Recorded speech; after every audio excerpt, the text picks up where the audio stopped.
Bonjour à tous, c'est Ben.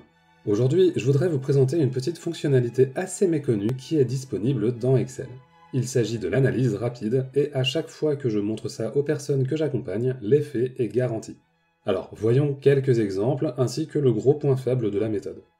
Bon, on va partir de données toutes simples. D'abord, j'ai ici un tableau de synthèse d'achat avec des quantités et des montants. Alors déjà, si je veux faire la somme automatiquement, je peux sélectionner les deux colonnes. Quand c'est fait, vous voyez que dans le coin inférieur droit, j'ai un petit panneau qui apparaît.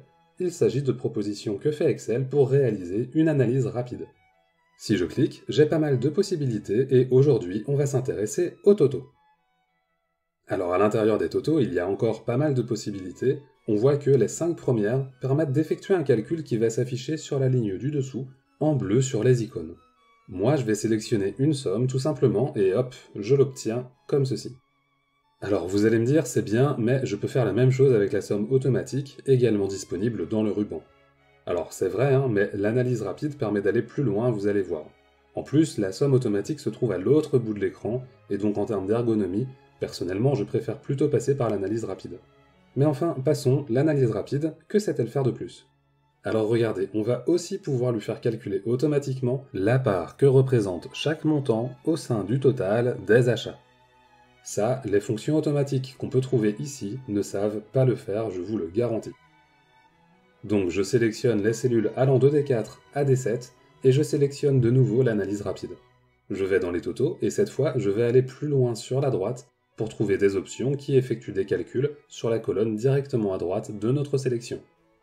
Donc là, en gros, j'ai les mêmes options que précédemment, sauf que ça va aller sur la droite et je vais choisir dans mon cas d'afficher le pourcentage du total. Hop, ça, c'est un vrai gain de temps. Au passage, notez qu'à chaque fois, Excel met automatiquement en gras le résultat du calcul. Alors certes, c'est un peu anecdotique, mais quand même, moi, j'aime bien. Allez, je vais encore afficher le total du pourcentage pour montrer à mon chef que le calcul est juste. Donc de nouveau, en passant par l'analyse rapide, ça va très vite.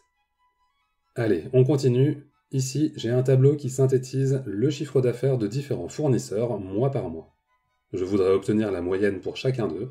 Alors là, vous allez encore me dire qu'il y a la moyenne automatique qui existe, et c'est vrai, mais la moyenne automatique, si je sélectionne toutes mes cellules d'un coup, elle va forcément me balancer le résultat en dessous et jamais à droite.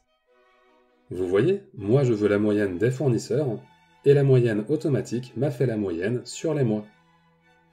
Du coup, en passant par l'analyse rapide, je peux sélectionner directement toutes les cellules pour faire la moyenne dans la colonne de droite, pour un résultat au poil. Bien évidemment, si c'est finalement la somme par fournisseur que je souhaite, pareil, je peux le faire.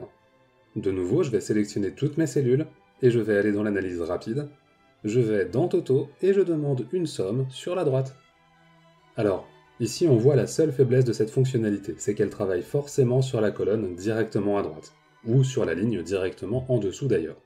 Là, comme j'ai déjà quelque chose dans la colonne en question, Excel me demande si je suis sûr de vouloir écraser les données déjà existantes. Alors dans mon cas, oui, je suis sûr, mais ça aurait été vraiment chouette que dans ce cas de figure, au lieu de vouloir à tout prix afficher le résultat dans la colonne F, ils se disent simplement « Ok, la place est prise, je vais en colonne G ». Mais bon, on va pas chipoter, c'est déjà pas mal du tout. Et voilà, c'est tout pour cette vidéo. Si elle vous a intéressé, pensez à vous abonner à la chaîne et à laisser un petit pouce vers le haut, ça m'encourage à publier plus régulièrement des astuces et des explications qui vous aideront au quotidien. De mon côté, je vous remercie de m'avoir écouté jusqu'au bout, et je vous dis à très bientôt pour continuer à progresser ensemble sur Excel.